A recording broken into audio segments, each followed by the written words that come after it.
Hello friends, स्वागत है आपका इंग्लिश एडवांटेज की ऑनलाइन क्लासेस में। फ्रेंड्स, इस वीडियो में हम द हिंदू की आर्टिकल एनालिसिस और वोकेबलरी पढ़ेंगे। और ये इस वीडियो सीरीज़ का सेकंड पार्ट है, पार्ट टू है और ये हिंदी में है। इसके इंग्लिश वर्जन्स भी मैं इसी चैनल पर अपलोड करूँगा, जिसका नाम है इंग्लिश एडवांटेज यूट्यूब चैनल।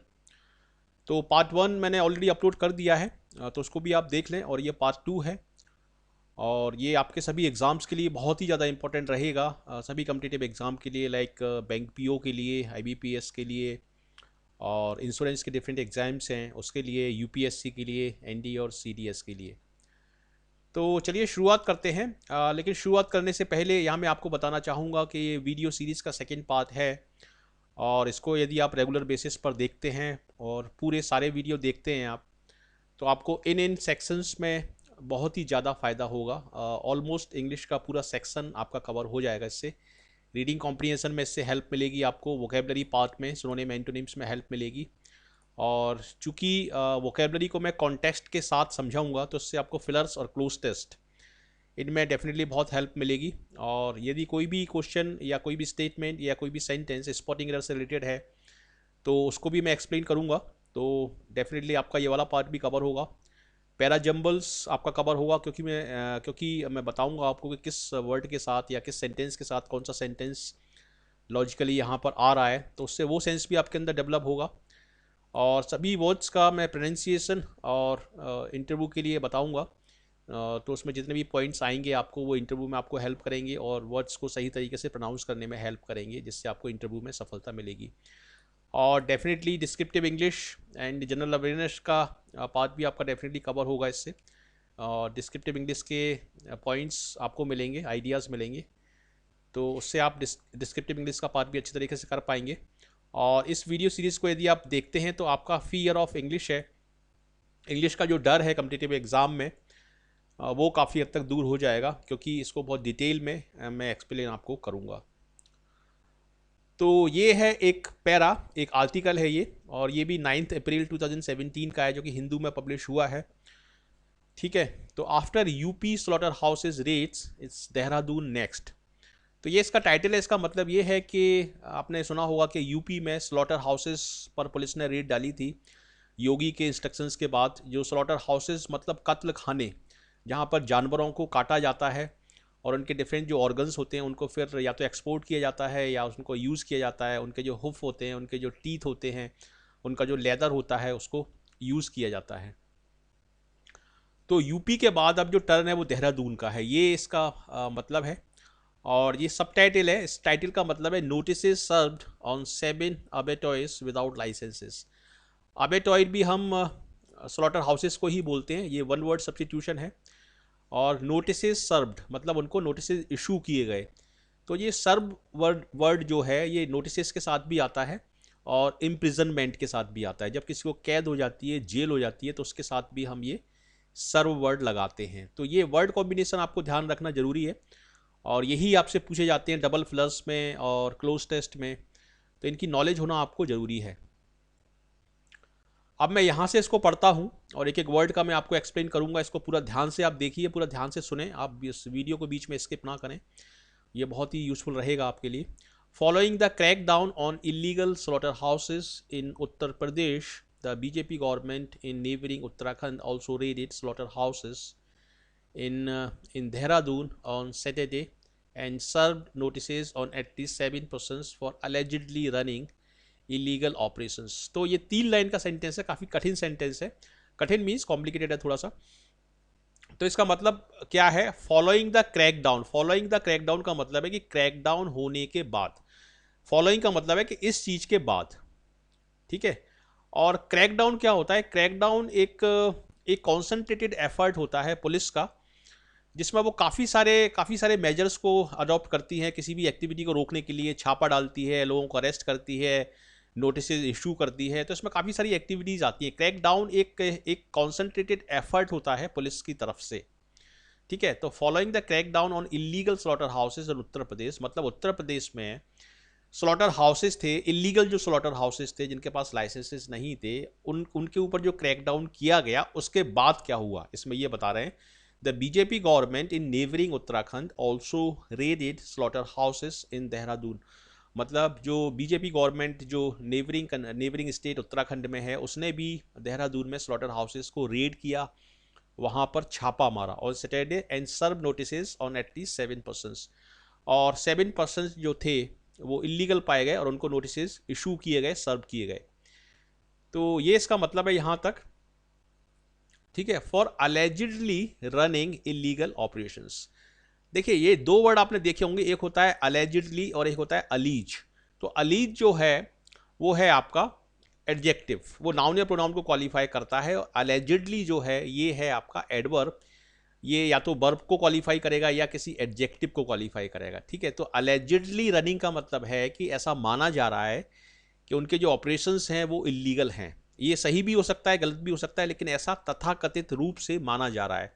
तो अलेजिडली का मतलब है, देखिए ये वर्ब जो लगी है रनिंग, इससे पहले आया है जी अलेजिडली। यहाँ आप अगर अलीज्ड लगा देंगे तो वो गलत हो जाएगा, क्योंकि अलीज्ड एक एडजेक्टिव होता है और वो नाउन या प्रोनाउन को क्वालिफाई करता है। जैसे अलीज्ड क्रिमिनल्स, मतलब ऐसे क्रिमिनल्स जिनके ऊपर एलिगेशन लगा हुआ है।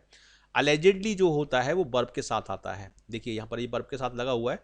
अलेजिडली रनिंग मतलब ऐसा माना जा रहा है, ऐसा कहा जा रहा है कि वो अलेजिडली रनिंग है, मतलब वो इलीगल रूप से रन हो रहे हैं। Superintendent of police Ajay Singh said the slaughter houses were running without licence.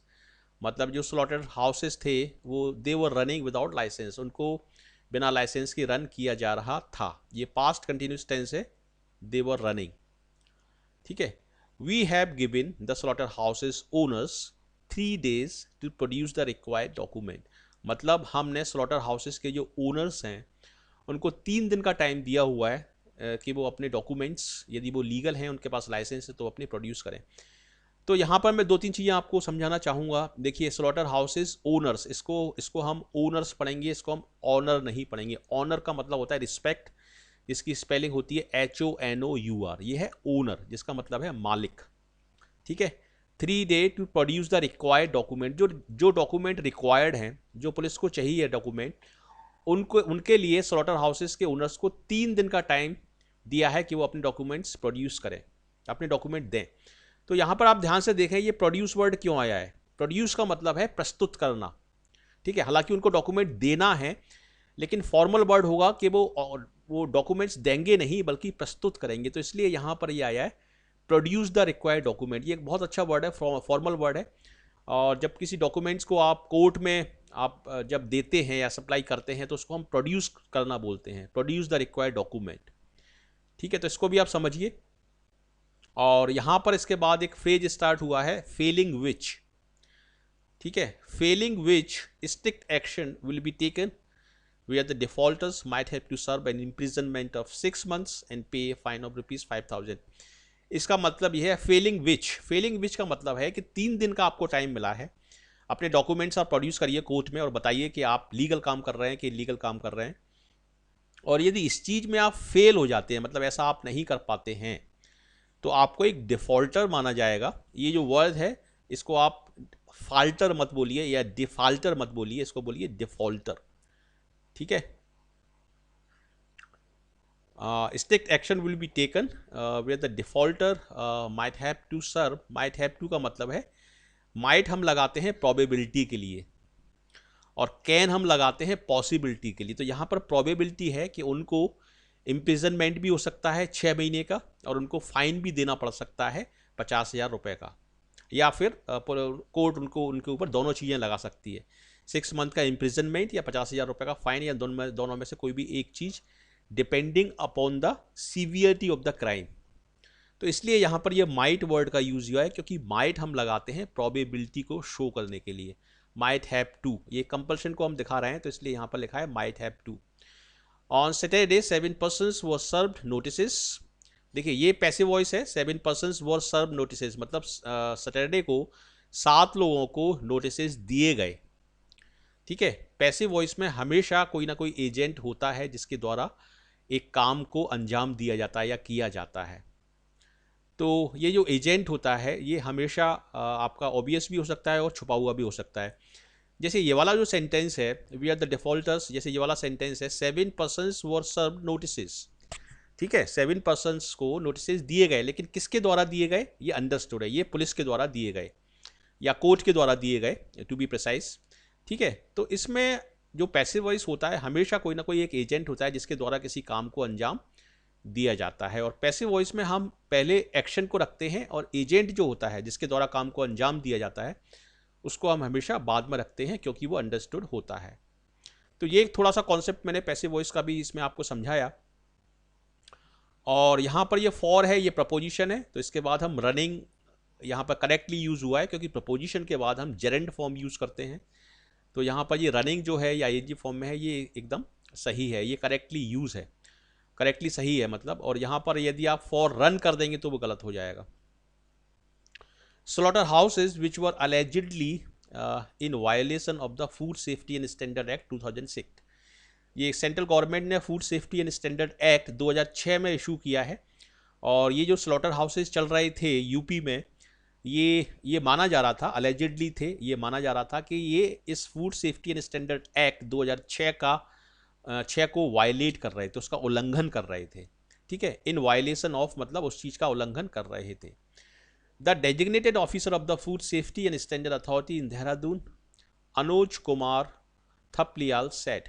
ठीक है, डेजिग्नेटेड ऑफिसर मतलब वहाँ पर जो कंसर्न जो ऑफिसर था इस डिपार्टमेंट का, उसने बताया कि ये सारे स्लॉटर हाउसेज जो थे वो वायलेट कर रहे थे किसको, food safety and standard act 2006 को। ठीक है, तो यहाँ पर इतने वर्ड, और इसको मैंने पूरा एक्सप्लेन किया है आपको। और ये है इसका नेक्स्ट पार्ट।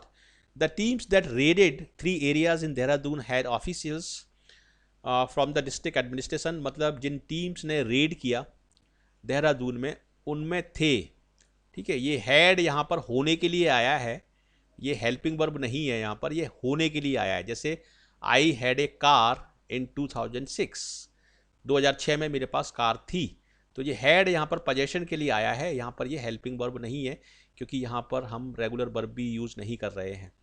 तो ये हैड के और हैव के प्रयोग को भी आप अच्छी तरह से समझिए। Officials from the district administration, the police and the health and animal husbandry departments, early morning searches. ठीक है, तो यहाँ तक मैंने आपको एक्सप्लेन कर दिया। अब इसके बाद देखते हैं, the red continued in 3 localities of Dehradun. ये 3 लोकेलिटीज़ के नाम दिए हैं, चूखू मोहल्ला है, मुस्लिम बस्ती है, और इनामुल्ला बिल्डिंग है। ये 3 लोकेलिटीज़ हैं देहरादून की, यहाँ पर रेड करी गई पुलिस के द्वारा बिटवीन 4 AM एंड 7:30 AM, मतलब सुबह 4 बजे से लेकर 7:30 बजे तक। और यहाँ पर मैं एक आपको स्पॉटिंग एरर का एक पार्ट बता रहा हूँ। देखिए, ये बिटवीन जो होता है, नॉर्मली हम बोलते हैं बिटवीन 4 to 6, बिटवीन 6 to 8, लेकिन बिटवीन के बाद 2 नहीं आता है, बिटवीन के बाद हम लगाते हैं एंड, क्योंकि बिटवीन 2 चीज़ों को जोड़ता है, एंड इम्प्लाई करता है 2 चीज़ों का जोड़ना। ठीक है, तो इसलिए बिटवीन के बाद हम हमेशा एंड लगाते हैं, 2 नहीं लगाते। तो ये एक मैंने चीज़ बताई आपको, जो कि स्पॉटिंग एरर में, फिलर में और क्लोज टेस्ट में आपके काम में आएगी। Mister Thapliyal said he added that the defaulters had no license and the bovines were being slaughtered under unhygienic conditions।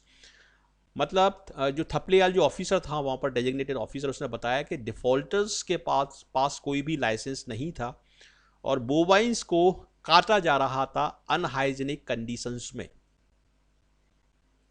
ठीक है, वर बीइंग ये पैसिव वॉइस है, लेकिन पास्ट कंटिन्यूस टेंस का ये पैसिव वॉइस है। मतलब उनको काटा जा रहा था किसी व्यक्ति के द्वारा, उनको काटा जा रहा था किसी अथॉरिटी के द्वारा, उनको काटा जा रहा था किसी संस्था के द्वारा। तो यहाँ पर जो एजेंट होगा वो हमेशा होगा। पैसिव वॉइस की एक निशानी है, एक उसका एक मार्क है कि उसमें एक हमेशा एक एजेंट होता है जिसके द्वारा जिसके द्वारा किसी काम को अंजाम दिया जाता है।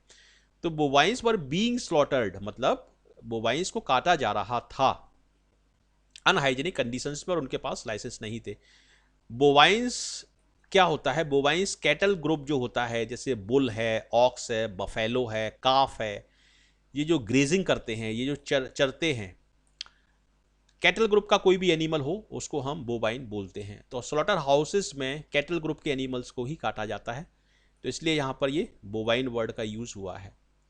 The police said that the crack down would continue. जो क्रैक डाउन है, जो रेडिंग का जो प्रोसेस है, जो सीवियर मेजर्स पुलिस एडॉप्ट कर रही है, उसको पुलिस ने कहा है कि वो उसको कंटिन्यू करेगी।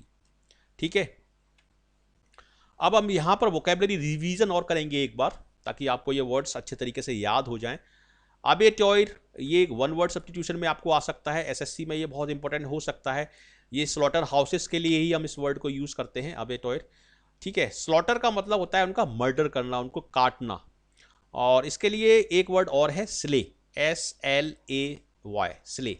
ठीक है, ये भी बहुत अच्छा वर्ड है। रेड क्या होता है? रेड होता है फोर्स्ड एंट्री, यहाँ पर लिखा हुआ है फोर्स्ड एंट्री, या इसको हम इन्वेजन भी बोल सकते हैं। वैसे इन्वेजन का मतलब होता है आक्रमण करना, तो फोर्स एंट्री हम बोलेंगे या इसको रेड बोलेंगे।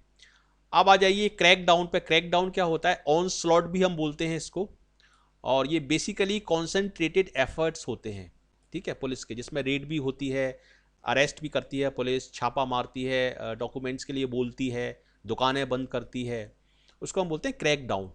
और इसके लिए एक वर्ड और है, क्लैंप डाउन। ठीक है, क्रैक डाउन और क्लैंप डाउन दोनों सेम वर्ड हैं, और इसके लिए ये वर्ड भी आप यूज कर सकते हैं, ऑन स्लॉट। ठीक है, फॉलोइंग का मतलब होता है किसी घटना के बाद में। बोवाइंस जो होते हैं वो एनिमल्स होते हैं कैटल ग्रुप के, जैसे बुल है, काफ है, काऊ है, बाइसन है, बफेलो है। बाइसन भी एक बैल होता है जो कि नॉर्थ अमेरिका में होता है, बाइसन। ठीक है, डिफॉल्टर मतलब जिसने गलती की है, जिसने फॉल्ट किया है, उसको हम बोलेंगे डिफॉल्टर। नेबरिंग मतलब पास वाला या पड़ोसी, नेबरिंग स्टेट मतलब पड़ोसी स्टेट। अनहाइजीनिक मतलब जो स्वास्थ्य के खिलाफ है, जो स्वास्थ्यवर्धक नहीं है, जो जिनमें साफ सफाई का ध्यान नहीं रखा जाता, उसको हम बोलते हैं अनहाइजीनिक। इसको आप स्पेलिंग, इसकी स्पेलिंग भी आपसे पूछी जा सकती है बैंकिंग एग्जाम में और एसएससी एग्जाम में, तो इसकी स्पेलिंग भी आप जरूर ध्यान से याद रखें। अबेटॉयर की स्पेलिंग भी पूछी जा सकती है आपसे। और इंटरवीन का मतलब मध्यस्थता करना दो लोगों के बीच में। अलेजिडली मतलब तथाकथित रूप से, ऐसा कहा जा रहा है, वो सही भी हो सकता है और गलत भी हो सकता है। इन वायलेशन ऑफ, ये एक प्रपोजिशनल फ्रेज है जिसका मतलब होता है कि किसी चीज़ का उल्लंघन करते हुए। डेजिग्नेटेड मतलब कंसर्न, और ये है आपका food safety and standard act 2006। इसके बारे में थोड़ा डिटेल में आप नेट पर भी पढ़ सकते हैं, food safety and standard act 2006, और ताकि आपको डिस्क्रिप्टिव में इससे काफ़ी आसानी होगी पॉइंट्स अपने बनाने में और अलग अलग थॉट्स को डेवलप करने में। तो ये 14 वर्ड्स की वोकेबलरी मैंने एक्सप्लेन की है, और पूरा आर्टिकल भी मैंने इसमें एक्सप्लेन किया है। तो काफ़ी कुछ आपको सीखने को मिला होगा, और इसका जो पार्ट 1 है वो भी मैंने अपलोड कर दिया है, तो उसको भी आप ज़रूर देख लें। तो कैसा लगा आपको ये वीडियो? यदि अच्छा लगा, आपको यूजफुल लगा, तो इसको ज़रूर आप लाइक करें और शेयर करें अपने ज़्यादा से ज़्यादा फ्रेंड्स के साथ, और कमेंट करके मुझे बताएं कि आपको कैसा लगा। और यदि अभी तक आपने इस चैनल को सब्सक्राइब नहीं किया है, तो ज़रूर आप इस चैनल को सब्सक्राइब करें। आपका स्वागत है इस चैनल पर, जिसका नाम है इंग्लिश एडवांटेज यूट्यूब चैनल, और सारा एग्ज़ाम ओरिएंटेड कंटेंट यहाँ पर आपको मिलेगा, ताकि आपका जो गवर्नमेंट अधिकारी बनने का जो सपना है वो पूरा हो, और आप देश का नाम रोशन कर सकें। तो इसीलिए मैंने इस चैनल को क्रिएट किया है, जिसका नाम है इंग्लिश एडवांटेज यूट्यूब चैनल। आप ज़रूर इस चैनल को सब्सक्राइब करें और ज़रूर हमारे साथ आएँ, ज़रूर जुड़ें, और डेफिनेटली आपको सफलता मिलेगी। ये है इंग्लिश एडवांटेज ग्रुप, ये फेसबुक पर है, इसको भी आप ज्वाइन करें ताकि आपको सारे नोटिफिकेशंस टाइम पर मिलते रहें। और मेरा ईमेल आईडी भी दिया है, इसके थ्रू आप मुझे कांटेक्ट कर सकते हैं। तो ज़रूर इस चैनल को सब्सक्राइब करें, सारे वीडियोस इस चैनल के देखें, और सब्सक्राइब करते समय एक बेल का आइकॉन होता है, उसको भी दबाएं, तभी आपको सारे नोटिफिकेशंस टाइम पर मिलेंगे। और ज़्यादा से ज़्यादा लोगों को इस चैनल के बारे में बताएं, ताकि उनका भी भला हो और उनका भी सिलेक्शन हो, उनको भी सफलता मिले। So thank you very much for watching this video, and I wish you all the best for your bright future. Thank you.